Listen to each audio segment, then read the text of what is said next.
নমস্কাৰ বন্ধু বান্ধৱীসকল মই ৰশ্মিৰঞ্জন দত্তই আপোনালোক সকলোকে স্বাগতম জনাইছোঁ মোৰ ইউটিউব চেনেল এডুকেশ্যন ফৰ অললৈ। বন্ধু বান্ধৱীসকল আজি আপোনালোকৰ মাজত এটা বিষয়ৰ ওপৰত আমি এটা ভিডিঅ' প্ৰস্তুত কৰি লৈ আনিছোঁ। আহক আমি সকলোৱে ভিডিঅ'টো আৰম্ভ কৰোঁ। ইতিমধ্যে এলপি আৰু ইউপি পৰ্যায়ত অসমৰ বিভিন্ন জিলাত যিসকলৰ প্ৰভিজনেল মেৰিট লিষ্টত নাম আহিছে তেওঁলোকে যথেষ্ট পৰিমাণে আনন্দ প্ৰকাশ কৰাৰ মাজতে তেওঁলোকৰ মনত এটা চিন্তা ভাবেও বৰ্তমান চিন্তাম্বিত কৰি ৰাখিছে।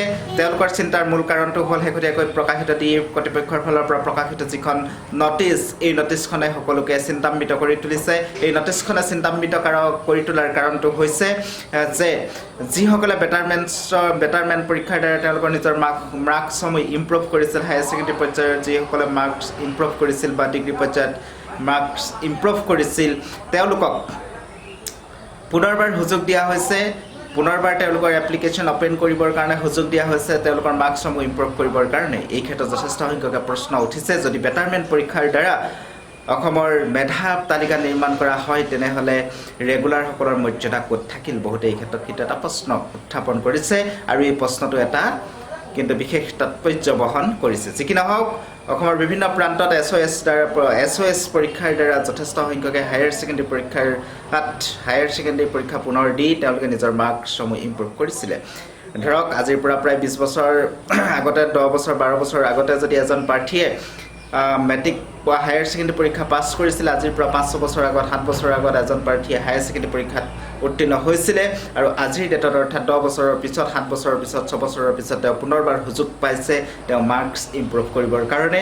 আৰু সেই হায়াৰ ছেকেণ্ডেৰী সেই সময়ত কঠোৰ অধ্যাপকাই কঠোৰ পৰিশ্ৰমৰ ফলত যিসকলে হায়াৰ ছেকেণ্ডেৰী পৰীক্ষাত অৱতীৰ্ণ হৈছিল আৰু তেওঁলোকে যিসমূহ মাৰ্কছ গোটাইছিল কঠোৰ শ্ৰমৰ জৰিয়তে, সেই মাৰ্কছসমূহৰ লগত আজিৰ যি SOS পৰীক্ষাৰ মাৰ্কছ আছে এই মাৰ্কছক সমপৰ্যায়ত ৰখা হৈছে। যি কি নহওক, গতিকে এইটো মোৰ প্ৰশ্ন নহয়, এই কথাটো অসমৰ বিভিন্ন প্ৰান্তৰ উত্তীৰ্ণ প্ৰাৰ্থীসকলৰ মনত উদয় হোৱা এটা প্ৰশ্ন, যি প্ৰশ্নসমূহ যাতে উদয় হৈ আছে অসমৰ বিভিন্ন হোৱাটছআপ গ্ৰুপৰ জৰিয়তে। এই গ্ৰুপসমূহৰ মাজত প্ৰায় এনেকুৱা ধৰণৰ প্ৰশ্ন উত্থাপন হোৱা দেখিবলৈ পোৱা গৈছে।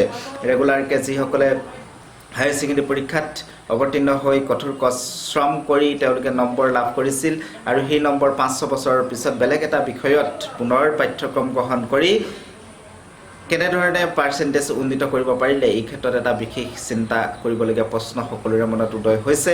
মই পুনৰবাৰ আপোনালোকক কৈছোঁ এইটো মোৰ প্ৰশ্ন নহয়, বিভিন্ন হোৱাটছআপ গ্ৰুপত এই প্ৰশ্নটো সততে দেখি থাকিবলৈ পোৱা গৈছে।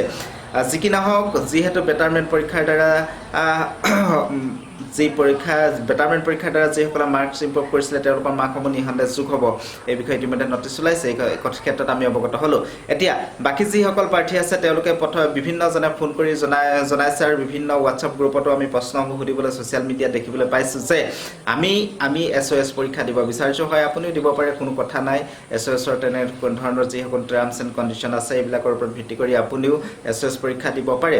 এতিয়া SOS পৰীক্ষাসমূহ কেনেধৰণে হয়, ক'ত হয়, এই কথা সবিশেষ তথ্যৰ বাবে বিভিন্ন ধৰণৰ ক্ষেত্ৰত আপোনালোকে চ'ৰ্চৰ পৰা তথ্য লাভ কৰিব পাৰিব। এতিয়া কথাটো হৈছে যে SOS পৰীক্ষা A ব্লক আৰু B ব্লক দুটা পৰ্যায়ত দুটা পৰীক্ষা অনুষ্ঠিত হয়। A ব্লকৰ পৰীক্ষা ইতিমধ্যে অলপ দিনৰ পাছতে অনুষ্ঠিত হ'লহেঁতেন, কিন্তু বৰ্তমান যি বিশ্বৰ মহামাৰী কৰোণাৰ আতংকৰ বাবে এই পৰীক্ষাৰ হতাৰ সম্ভাৱনা আছে। গতিকে ইতিমধ্যে A ব্লকৰ বাবে যিখিনি আপোনাৰ ফৰ্ম ফিল আপ কৰিব লাগে বা এডমিশ্যন ল'ব লাগে এইটো পৰ্যায় ইতিমধ্যে শেষ হৈছে, সমাপ্ত হৈছে। B ব্লকৰ কাম অতি সোনকালে আৰম্ভ হ'ব আৰু যেতিয়া আৰম্ভ হ'ব এই বিষয়ে আপোনালোকক অৱগত কৰিম। আৰু এটা কথা আপোনালোকক জনাওঁ যে সকলোৱে ভাবি আছে যে SOS পৰীক্ষা এটা অতি সাধাৰণ পৰীক্ষা, গতিকে ইয়াৰ পৰা যদি আমি এই পৰীক্ষা দিওঁ আমি মাৰ্কছ ইম্প্ৰুভ কৰিব পাৰিম। এই ক্ষেত্ৰত আপোনালোকৰ ধাৰণা সম্পূৰ্ণ ভুল, কাৰণ SOSটো ইমান এটা ইজি পৰীক্ষাও নহয়। ইমান তেওঁলোকৰ যিসকল প্ৰশ্নকাকত, এই প্ৰশ্নকাকত যদি আপোনালোকে নিৰীক্ষণ কৰে তেতিয়া দেখিবলৈ পাব SOS পৰীক্ষাটো ইমান এটা উজু পৰীক্ষা নহয়। কঠোৰ শ্ৰম কৰিব লাগিব, কঠোৰ অধ্যাপকাই কৰিব লাগিব, কষ্ট কৰিব লাগিব, তেতিয়াহে আপুনি এটা নম্বৰ গোটাবলৈ সক্ষম হ'ব। তথাপিও আপুনি বহুত বেছি নম্বৰ গোটাম বুলি যদি ভাবি আছে, এইটো এটা ভ্ৰান্ত ধাৰণা। বহুত বেছি নম্বৰ গোটাব নোৱাৰে। আপোনাৰ যদি বিল' 45% আছিল বা বিল' 50% আছিল তেতিয়া আপুনি নিঃসন্দেহে 50%ৰ ওপৰত কষ্ট অকণমান কৰিলে গোটাব পাৰিব বা 60% এটা গোটাব পৰা সম্ভাৱনা এটা থাকিব। গতিকে যিসকলে এতিয়াও দিম বুলি ভাবি আছে তেওঁলোকৰ বিষয়ে এই কথা মই অৱগত কৰিলোঁ। SOS পৰীক্ষা কেনেধৰণে দিব পাৰি। অসমৰ বিভিন্ন প্ৰান্তত কিছুমান চৰকাৰী এই মহাবিদ্যালয় আছে, লগতে অসমৰ বিভিন্ন জিলাত গৰিষ্ঠ সংখ্যক কনিষ্ঠ মহাবিদ্যালয়সমূহ এই ক্ষেত্ৰত অগ্ৰভাগ লৈছে আৰু কনিষ্ঠ মহাবিদ্যালয়সমূহত আপোনালোকে যদি কয় যে কেনেকৈ ধৰণে কোন অসমৰ কোন কনিষ্ঠ মহাবিদ্যালয়ত এই ক্ষেত্ৰত SOS পৰীক্ষাৰ দ্বাৰা আমি নিজৰ মাৰ্কছ ইম্প্ৰুভ কৰিবৰ কাৰণে সুবিধা আছে এই ক্ষেত্ৰত মই আপোনালোকক যদি বিচাৰে তেতিয়া মই আপোনালোকক তথ্য সহকাৰে এই কথা ঠিকনা সহকাৰে আপোনালোকৰ আগত ইয়াৰ পিছৰ ভিডিঅ'টোত ব্যাখ্যা বহাব পাৰিম যদি আপোনালোকৰ প্ৰয়োজন আছে তেতিয়া জনাব যদি কাৰোবাৰ কোনোবা দিবলৈ ইচ্ছা কৰিছে তেতিয়া নিঃসন্দেহে দিব পাৰিব ইয়াত দিয়াৰ ক্ষেত্ৰত কোনো বাধ্যবাধকতা নাই যেহেতু ইতিমধ্যে এই SOS পৰীক্ষাৰ বা বেটাৰমেণ্ট পৰীক্ষাসমূহৰ দ্বাৰা যিসমূহ মাৰ্কছ উন্নীত হৈছে এই মাৰ্কছ ইতিমধ্যে অন্তৰ্ভুক্ত কৰাৰ সিদ্ধান্ত দি কৰ্তৃপক্ষই লৈছে যিটো কথা আমি দেখিবলৈ পাইছোঁ ইয়াৰ যিখন আগৰ নটিছ প্ৰকাশ হৈছিল এই নটিছখনৰ যোগেদি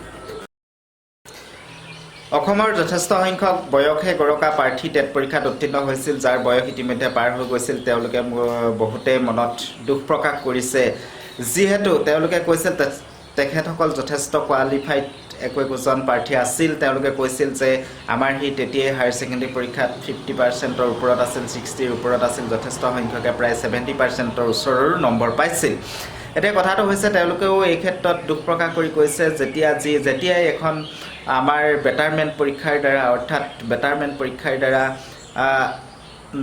পৰীক্ষাৰ নম্বৰ দ্বাৰা যেতিয়া আমাৰ মেধা তালিকা প্ৰস্তুত হয় তেতিয়া আমাৰ ক'বলগীয়া একো নাথাকে বহুত ক্ষোভেৰে কৈছে দুখেৰে কৈছে মই মাত্ৰ আপোনালোকক এই ক্ষেত্ৰত অৱগত কৰিছোঁ আৰু লগতে আপোনালোকক আৰু এটা কথা ক'ব বিচাৰিছোঁ যে আমাৰ সদৌ অসম ভিত্তিত যিখন টেট ইউনিয়ন এখন গঠন কৰোঁতে 2019 বৰ্ষৰ টেট উত্তীৰ্ণসকলৰ যিখন ইউনিয়ন গঠন কৰিবলৈ লৈছে ইতিমধ্যে এই ক্ষেত্ৰত যথেষ্ট সংখ্যক ব্যক্তিয়ে সক্ৰিয় ভূমিকা গ্ৰহণ কৰা দেখিবলৈ পোৱা গৈছে আৰু মোৰ এটা কমিউনিটি পোষ্ট মই ইতিমধ্যে দি থোৱা আছে সেই পোষ্টত এটা নম্বৰ উল্লেখ কৰা আছে লখিমপুৰৰ এজন শিক্ষকৰ আৰু তেওঁ মানে টেট উত্তীৰ্ণ প্ৰাৰ্থীৰ এগৰাকী নম্বৰ দিয়া আছে তেওঁ ইতিমধ্যে ডাটা সংগ্ৰহ কৰি তাত লিখি আছে গতিকে আপোনালোকে সেই নম্বৰত হোৱাটছআপ যোগে তেওঁক ডাটাসমূহ প্ৰেৰণ কৰিব পাৰিব বুলি তেখেতে জানিবলৈ দিছে বা মোক উল্লেখ কৰিছিলে এই ক্ষেত্ৰত আপোনালোকে তেখেতৰ নম্বৰত আপোনালোকৰ নিজৰ ডাটাসমূহ ডাটা মানে আপোনাৰ নিজৰ নামটো কোন জিলাত আপুনি বিলং কৰিছে আৰু আপুনি LP উত্তীৰ্ণ হৈছে নে UP উত্তীৰ্ণ হৈছে লগতে ফোন নম্বৰটো তেখেতক হোৱাটছআপ যোগে প্ৰেৰণ কৰিব বুলি অনুৰোধ জনাইছোঁ আজিলৈ ভিডিঅ'টো ইমানেই আছিল ধন্যবাদ সকলোৱে ভিডিঅ'টো চোৱাৰ বাবে